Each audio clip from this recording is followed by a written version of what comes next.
Breaking news, মোদির রাজনৈতিক career ধ্বংস করতে চায় না ট্রাম্প। এদিকে আমি বললেই গাজায় আবার অভিযান চালাবে ইসরায়েল, ট্রাম্প। এবং সবশেষে থাকছে রাশিয়া তেল কিনবে না ভারত, ট্রাম্পকে আশ্বস্ত করেছেন মোদি।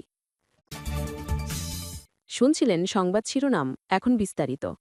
তার আগে ছোট্ট একটি আবেদন, যদি আপনি মানবতার পক্ষে থাকেন, যদি আপনার বুকেও কাঁদে ফিলিস্তিনি শিশুর কান্না, যদি আপনি চান যুদ্ধ নয় শান্তি, তাহলে এখনই কমেন্টসে লিখে দিন ফিলিস্তিনি জিন্দাবাদ। আর যদি আপনি ফিলিস্তিনকে ভালোবেসে থাকেন, সাবস্ক্রাইব করুন আমাদের চ্যানেলটি, কারণ আমরা বলি ন্যায় ও সত্যের খবর, যা বড় বড় মিডিয়া আড়াল করে রাখে। মোদির রাজনৈতিক ক্যারিয়ার ধ্বংস করতে চায় না বলে মন্তব্য করলেন মার্কিন প্রেসিডেন্ট ডোনাল্ড ট্রাম্প। ভারতীয় প্রধানমন্ত্রী তাকে ভালোবাসেন বলে উল্লেখ করেছেন তিনি। বুধবার ১৫ অক্টোবর হোয়াইট হাউসে এক অনুষ্ঠানে ট্রাম্প সাংবাদিকদের বলেন, ভারতীয় প্রধানমন্ত্রী নরেন্দ্র মোদী তাকে আশ্বস্ত করেছেন যে নয়াদিল্লি রাশিয়া থেকে আর তেল কিনবেন না। তার দাবি, এই পদক্ষেপ যুদ্ধবিধ্বস্ত ইউক্রেনে শান্তি আনতে সহায়ক হবে। এ সময় ট্রাম্প বলেন, মোদি একজন মহান মানুষ, তিনি ট্রাম্পকে ভালোবাসেন। সঙ্গে সঙ্গে তিনি বলেন, আমি চাই না আপনারা ভালোবাসেন কথাটির অন্য মানে ভাবুন। আমি তার রাজনৈতিক ক্যারিয়ার ধ্বংস করতে চাই না। মার্কিন প্রেসিডেন্ট আরও বলেন, আমি বহু বছর ধরে ভারতকে পর্যবেক্ষণ করছি। এটা এক অবিশ্বাস্য দেশ। প্রতি বছরই নতুন নেতৃত্ব এসেছে, কেউ কয়েক মাস থেকেছে, কেউ আরও কম, কিন্তু আমার বন্ধুও অনেক বছর ধরে আছেন। তিনি সময়ের পরীক্ষায় উত্তীর্ণ নেতা। এর আগে ট্রাম্প অভিযোগ করেছিলেন, ভারত ইউক্রেন যুদ্ধে রাশিয়াকে অর্থায়ন করছে এবং এতে তার শান্তি স্থাপনের প্রচেষ্টা বাধাগ্রস্ত হচ্ছে। বুধবার বড় খবর শেয়ার করে ট্রাম্প বলেন, মোদি আমাকে আশ্বস্ত করেছেন ভারত আর রাশিয়া থেকে তেল কিনবেন না। এটা তাৎক্ষণিকভাবে সম্ভব নয়, কিছুটা সময় লাগবে, কিন্তু প্রক্রিয়াটা শীঘ্রই শেষ হবে। তিনি আরও বলেন, রাশিয়া এই যুদ্ধ এক সপ্তাহেই শেষ হওয়া উচিত ছিল। এটা তাদের ভালো দেখায় না। তিনি দাবি করেন, এক সময় তার সমঝোতা চুক্তি প্রায় হয়ে গিয়েছিল।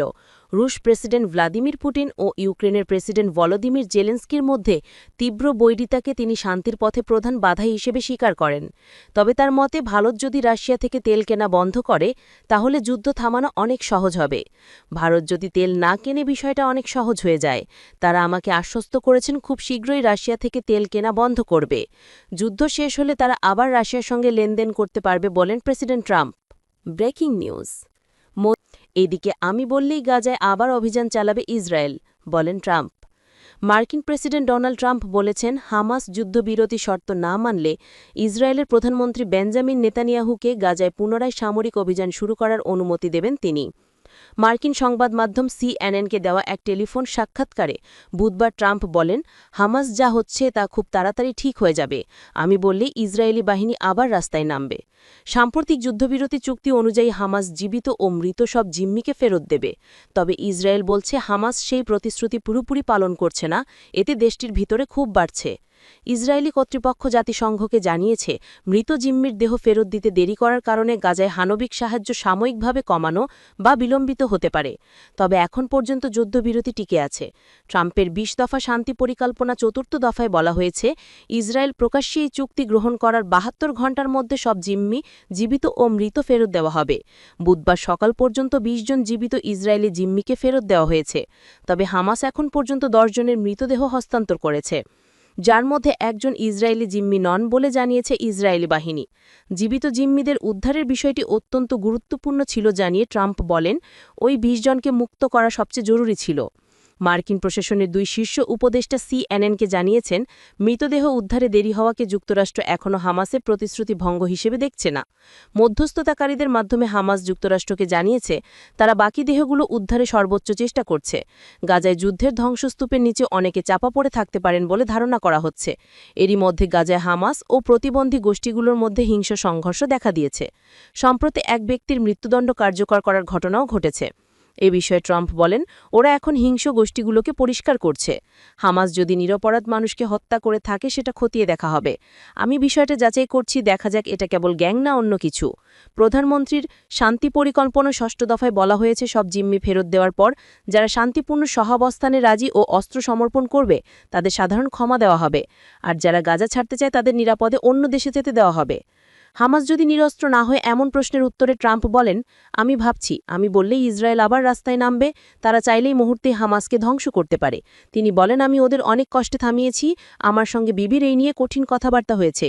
তবু ট্রাম্প দীর্ঘমেয়াদী শান্তি প্রতিষ্ঠা নিয়ে আশাবাদী। তার ভাষায় এই চুক্তির পক্ষে 59 জন দেশ আছে। এর আগে তেমন কিছু দেখা যায়নি। এখন সবাই আব্রাহাম অ্যাকর্ডসের অংশ হতে চায়।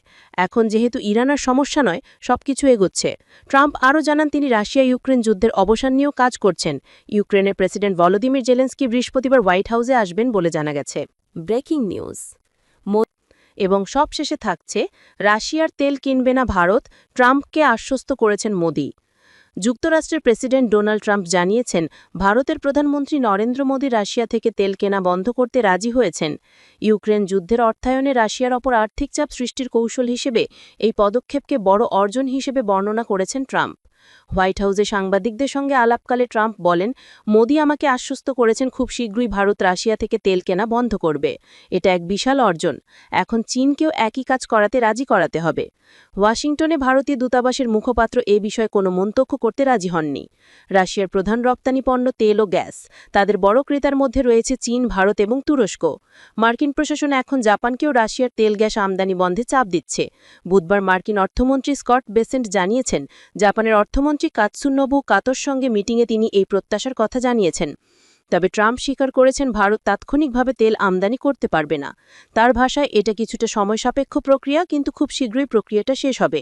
রুশ তেল ও অস্ত্র কেনা শাস্তি হিসেবে ট্রাম্প প্রশাসন ভারতের পণ্যে 50% পর্যন্ত শুল্ক আরোপ করেছে। আগস্টে কার্যকর হওয়া এই শুল্ককে ট্রাম্প বলেছেন বিশ্বের মধ্যে অন্যতম উচ্চ।